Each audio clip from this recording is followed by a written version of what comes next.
안녕하세요. 아빠 매너티입니다. 이번엔 배터리의 역사와 현재 전기차 배터리의 주류인 리튬이온 배터리와 LFP 배터리들을 이을 차세대 배터리 전고체 배터리를 알아보고 관련 기업들의 현재 진행 상황을 파악해 보도록 하겠습니다. 제가 읽은 2차전지 승자의 조건과 K배터리 레볼루션을 참고하여 작성된 부분이 있으니 참고 바랍니다. 먼저 배터리의 역사를 짚어보고 넘어갈게요. 최초의 전지는 1800년 볼타라는 사람이 구리와 아연을 전극으로 하여 1차 전지인 볼타 전지로 시작됩니다. 그리고 50년 정도가 지난 1859년 가스통 플랑테가 납으로 구성된 납축전지로 2차 전지를 처음 선보여요. 2차 전지는 충전이 가능한 전지로 지금도 자동차 시동이나 조명을 켜는데 사용되고 있습니다. 납축전지는 싼 대신 무겁다는 단점이 있는데요. 그걸 만족시킨 것이 니켈카드뮴 전지로 1980년이 되어서야 대중화되어 미니카 좀 굴려본 분들이 많이 사용했던 그 충전지입니다. 하지만 납, 수은 등 중금속 중독 사례가 나오면서 오래가지 못했어요. 이걸 개선한 것이 니켈 수소 전지인데 니켈 카드뮴에 비해 에너지 밀도가 2배고 환경 오염이 적었으며 충방 전의 반복에도 용량 감소가 덜했다고 해요. 이 니켈 수소 전지를 이용한 세계 최초의 하이브리드 자동차가 1997년에 나온 토요타의 프리우스입니다. 그런데 이 전지 또한 단점이 있었으니 방전이 충분하지 않은 상태에서 충전을 하면 용량이 줄어들었다고 해요. 그래서 나온 게 지금 많이 쓰고 있는 리튬이온 전지입니다. 1991년 소니가 처음 원통형으로 개발했지만 노트북 정도에 밖에 못 썼고 2007년 애플의 아이폰과 2010년 삼성 갤럭시 폰이 출시되면서 리튬이온 배터리가 대중화됩니다. 소니가 큰 혜택을 받았을 거라고 생각할 수 있지만 스마트폰에 들어가는 배터리는 각형, 파우치 타입이라 소니를 포함한 일본 리튬이온 전지 기업들은 큰 타격을 받았고 아이폰에 배터리를 공급한 CATL의 전신인 ATL, 갤럭시 폰에 공급한 삼성 SDI가 큰 혜택을 받게 됩니다. 2013년 이후로는 LG에너지솔루션 분할처인 LG화학과 삼성 SDI가 리튬이온 전지 2위를 했었다고 해요. 원통형 배터리만 만들었던 일본 기업의 하나의 빛이 들어오는데 바로 테슬라입니다.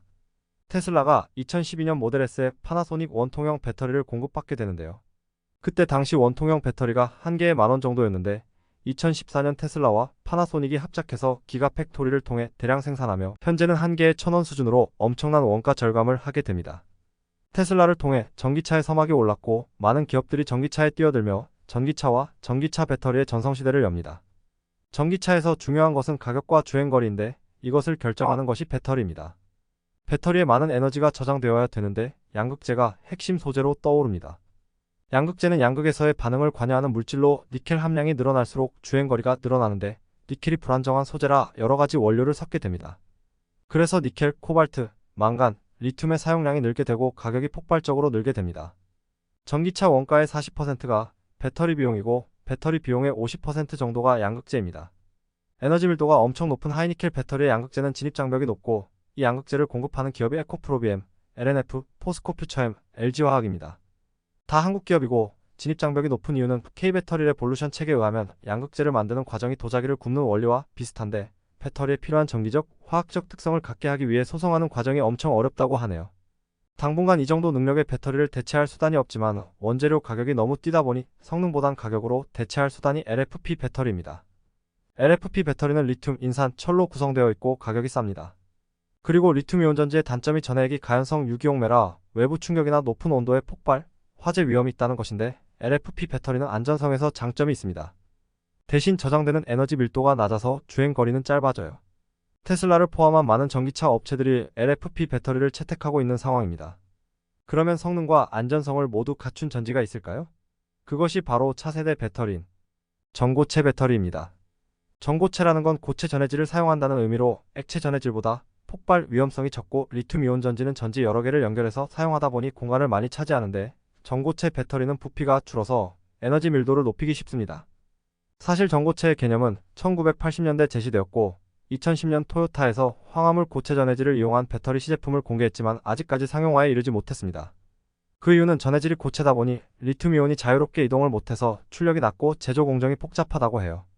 하지만 2020년부터 국내에서는 이재용 삼성전자 회장과 정의선 현대차 회장이 전고체 배터리 기술 현황을 공유하면서 화제가 되고 카트네에 폭스바겐이 투자하고 있는 미국의 퀀텀스케이프도 전고체 전지 실험 결과를 발표했습니다. 현재는 일본이 전고체 배터리 기술에 있어서 가장 앞서고 있는 상황이지만 지금까지도 상용화가 되지 않았습니다. 과연 전고체 배터리가 게임 체인저가 될 수 있을지 궁금한데요. 지금 미국에 상장되어 있는 전고체 배터리 기업은 퀀텀스케이프, 솔리드파워, SES라고 불리는 솔리드 에너지 시스템 등이 있는데 이 세 기업을 통해 전고체 배터리가 어디까지 왔는지를 알아보도록 하겠습니다. 먼저 퀀텀스케이프입니다. 퀀텀스케이프는 2010년에 설립되어 2012년부터 폭스바겐과 협업을 합니다. 2018년 1억 달러, 2020년 2억 달러를 폭스바겐으로부터 투자를 받았고 합작회사도 만들었습니다. 2020년에 상장을 하며 10억 달러의 자금을 조달받죠. 2022년 12월에는 배터리 시제품을 자동차 업체에 보내기도 했습니다. 샘플 단계를 A부터 C까지로 정했고 현재는 A0로 시작 단계라고 보면 됩니다. 퀀텀스케이프 전고체 전지 특징은 음극재인 흑연, 실리콘을 없애는데요. 음극이 없으면 그 공간을 다른 물질로 채워 에너지를 더 저장할 수 있다고 합니다. 그리고 음극을 생산할 필요가 없기 때문에 생산 라인도 줄어들고 리튬이온 배터리에서 음극과 양극을 왔다 갔다 하면서 리튬이 소모되는 부정적 영향도 없어서 배터리 수명이 늘어난다고 합니다. 음극재 역할은 리튬 메탈층이 대신한다고 하네요. 그러면 이와 같은 기본 단위 스택이 나오는데 이걸 분리막 쪽을 합친 게 하나의 셀로 봅니다. 하나의 셀에 분리막이 두 개가 들어가죠. 이 셀을 여러 개 쌓아서도 성능에 문제가 없어야 되고 현재는 24개 층을 쌓은 제품을 고객사들에게 보냈다고 해요. 왼쪽이 하나의 셀이고 오른쪽이 셀을 쌓아서 만든 모습입니다. 여기서 고체 분리막은 세라믹 재질로 얇게 만들어서 유연성이 좋아 파손의 위험이 적고 폭발과 화재의 위험성이 적습니다. 퀀텀스케이프에서 곧 상용화될 첫 번째 제품을 QSE5라고 정했고요. O는 5A 배터리라는 의미입니다. 이번 2분기에 모침투, 화충전, 외부 단락 및 열 안정성 등 고객이 설정한 테스트를 시행하여 통과를 했으며 분리막 생산 규모를 확대하고 있습니다. 이 제조 규모 확대 단계를 랩터와 코브라라는 이름으로 구분을 했는데요. 랩터는 2023년까지 열처리 장비의 생산성을 높여 단가를 줄이는 것이 목표고 2024년에 비제로 샘플부터 세라믹 가공과 양산 공장 규모의 생산을 위한 단계를 코브라라고 합니다. 현재는 한 주에 5,000개의 필름을 생산하는데 랩터 단계에서는 3배 증가를 기대해 볼 수 있습니다. 상용화를 위해 갖춰야 될 것은 기존에 발표했던 10%에서 80%까지 충전을 15분 안에 가능하도록 해야 되고 에너지 밀도를 더 높여야 되며 안정성, 생산성 등 확보가 중요한데요. 그런데 아직 생산 공정과 제조 방식도 확정이 안 된 상태입니다. 제조 방식이 확정되어야 설비를 대량으로 주문이 가능하고 하는데 양산 로드맵에서 봤던 2024년 상용화는 솔직히 쉬워 보이지 않네요. 컨퍼런스 콜에서 비제로 샘플 대량 생산을 2025년 말에 한다고 했습니다. 참고로 QS0라는 이름으로 파일럿 라인이 들어설 것이고 이 생산 라인에서 B샘플을 만들 예정입니다. 그럼 이제 실적을 볼까요? 매출은 없지만 비용과 재무 상태 위주로 보겠습니다.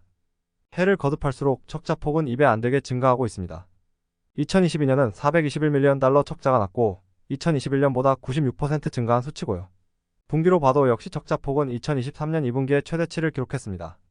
비용도 보면 전체 비용의 70% 정도를 연구개발비로 쓰고 있고요. 판관비와 함께 계속 증가 추세네요. 랩터 단계를 위한 시설 작업 및 장비 설치 등의 비용이 계속 반영되고 있습니다. 그럼 재무 상태는 어떨까요? 여기에 표현은 안 했지만 2020년에 부채 비율이 200% 되었는데 2021년에 상장을 통한 자금 조달로 현재 부채 비율은 13%입니다. 당분간 문제없어 보이고요. 유동성 역시 계속 감소 추세이지만 유동 비율이 1900%대로 건전한 상태입니다. 이제 생산 규모가 점점 커지면서 지출이 커질 텐데 그때 유동성에 문제가 안 생기는지 보면 될 것 같아요. 다음은 솔리드 에너지 시스템인데요.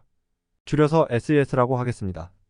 SES는 2012년 미국 MIT 연구소에서 시작하여 리튬이온 배터리와 전고체 배터리의 중간 성격인 리튬 메탈 배터리를 개발하고 있는데 리튬이온 배터리보다 10배 높은 에너지 밀도를 가질 수 있고 충전도 12분 만에 10%에서 90%까지 고속 충전이 가능하다고 하여 많은 기업들로부터 투자를 받았습니다. 국내에는 현대자동차, 기아, SK그룹 등이 있고요. 혼다, GM 상하이차 등도 투자에 참여했습니다. 2021년 SES 배터리 월드에서 처음으로 전기차용 하이브리드 리튬 메탈 배터리 아폴로를 공개했습니다. 음극재를 흑연, 실리콘 대신 리튬 메탈로 대신하고 전해질로는 특허받은 고농도 염중용매를 사용하면서 용량은 키우고 무게도 가볍다고 합니다. 이 전해질이 반고체 형태라 하이브리드 전고체 배터리라고도 불린다네요. 현재 SES는 현대차와 SK와의 협업을 위해 대한민국 충북 충주에 리튬 메탈 배터리 공장을 완공하고 시험 생산을 시작했다고 합니다. SES는 올해 B샘플 개발을 완료하고 내년에 C샘플을 완료할 계획으로 2025년 상용화를 목표로 하고 있습니다. SES는 충주 공장의 인공지능 기반 배터리 상태 모니터링 소프트웨어 아바타를 활용해서 제조 효율성을 극대화하고 있으며 양산이 된다면 UAM까지도 적용 가능할 것으로 보고 있습니다. 2분기 컨퍼런스 콜에서 SES는 2022년 동안 1000개의 100A 셀을 만들었지만 올해는 월 1000개의 생산 능력을 목표로 하고 있습니다.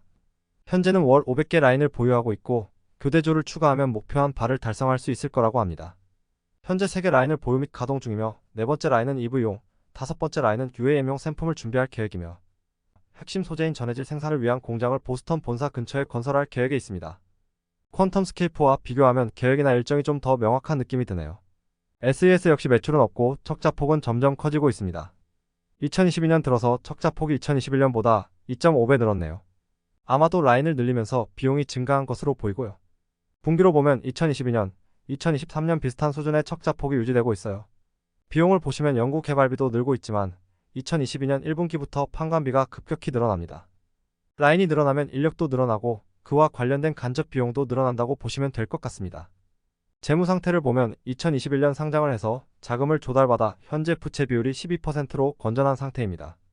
현금이 2022년 4분기에 크게 감소했는데 이것은 현금이 넘쳐서 단기투자증권에 투자한 결과입니다. 유동성을 보면 2000%가 넘어서 큰 문제가 없고 재고가 2022년 4분기부터 나온 걸로 봐서 샘플들이 나오고 있다고 생각되네요. 현금 흐름은 재무현금 흐름이 2021년 2분기에 상장 전 시리즈 D 투자를 받았고 2022년 3분기에 상장을 한 자금이 들어온 것을 알 수 있습니다. 시리즈 D라는 건 스타트업 회사들이 가치에 따라 A부터 많으면 F까지 다른 회사로부터 투자받는 것을 말합니다. 그리고 2022년 4분기에 투자현금이 크게 유출됐는데 앞에서 말씀드렸던 단기투자증권의 현금을 사용한 결과입니다. 마지막은 솔리드파워입니다. 솔리드파워는 2011년에 설립되었고 2021년에 상장했습니다. 2014년에 공군과 배터리 기술 개발 계약을 체결하고 2017년 BMW, 2018년에 삼성벤처투자, 현대자동차, 2021년에는 포드, SK온이 투자를 했습니다. 2020년 미국 콜로라도주에 전고체 배터리 시범 생산 라인을 만들었고 20A 용량의 시제품 생산에 성공했으며 2022년에 전해질 분말 생산과 시제품 생산 라인을 구축했습니다. 아직까지 샘플 A 단계에 진입을 못한 것 같고요. 올해까지 샘플 A를 납품하라고 합니다. 솔리드 파워는 정보가 많이 없지만 샘플 A도 개발 못한 상황이라면 상용화는 좀 늦어질 것 같습니다. 솔리드 파워 실적을 보겠습니다. 앞에서 퀀텀스케이프, 솔리드 에너지 시스템은 매출이 없었으나 솔리드 파워는 공동 개발에 따른 매출이 발생하고 있습니다. 아직 수익성은 논할 때는 아니지만 매출의 규모는 점점 늘고 있어요. 2022년은 2021년보다 매출이 4배 정도가 뜹니다. 분기로 보면 매출은 우상향하고 있으나 적자폭은 점점 커지고 있는데요. 매출도 늘고 있어서 수익성은 조금씩 개선되고 있다고 볼 수 있습니다. 비용을 보면 앞에서 SES는 판관비가 크게 늘고 있었는데 솔리드 파워는 연구 개발비가 크게 증가하는 걸 알 수 있어요. 아직까진 개발에 초점을 맞추고 있는 것 같습니다. 재무 상태를 볼게요. 현재 부채 비율은 5%대로 건전한 상태고 현금이 2022년이 엄청 많았다가 역시나 단기 투자로 인해 현재는 현금의 비중이 많이 감소한 상태입니다. 유동성은 유동 자산이 점점 줄고 있지만 유동 비율은 1700%라서 당장은 문제가 없을 것 같은데요. 그래도 유동 자산 감소 속도가 엄청 빠른 것은 유의해야 될 것 같습니다. 현금 흐름에서는 2021년 4분기의 상장으로 인해 자금을 조달받았다는 정도의 내용 말고는 특이점은 없어 보입니다. 세 기업을 종합해보면 라인을 늘리는 SES는 판관비가 빠르게 늘고 있었고 아직 개발 단계라고 볼 수 있는 퀀텀스케이프와 솔리드 파워는 연구 개발비 비중이 컸습니다. 배터리 용량 면에서는 SES가 100A, 솔리드 파워가 20A, 퀀텀스케이프가 5A로 개발이 성공한다면 SES가 제일 유리할 것으로 보입니다. 그리고 늦어도 2025년은 되어야 상용화될 것 같습니다. 당장은 재무 상태에는 문제가 없다는 것이 보이는데 대량 생산을 하게 될 때 자금이 빠르게 소진되기 때문에 지금 상태에 안심을 하면 안 될 것 같아요. 루시드나 리비안을 보시면 알겠지만 분명히 더 많은 자금이 필요할 것이고 개발이 잘 되고 있는지 생산 규모도 빠르게 커지는지 계속 자금을 조달받을 수 있는지 등을 잘 살펴봐야 될 것 같습니다. 마지막으로 국내 기업의 전고체 배터리 개발 현황은 어떨까요? 삼성 SDI는 2022년 3월 국내 최초로 전고체 배터리 파일럿 라인을 착공했고 올해 상반기에 완공하여 하반기부터 시생산하고 있습니다. 하반기에 고객사에 시제품을 제출할 예정이고 2027년 상용화를 목표로 하고 있어요. SK온은 파일럿 공장을 건설 중이고 내년에 완공 예정이며 2026년 시제품 생산, 2028년 상용화를 계획했습니다. SK온은 황화물계, 고분자 마이너스 산화물 복합계를 준비하고 있고 올해 8월 신고체 전해질을 개발했다고 하는데 리튬이온 전도도가 기존 제품보다 70% 개선되어 특허도 출원하는 등 활발한 활동 중입니다.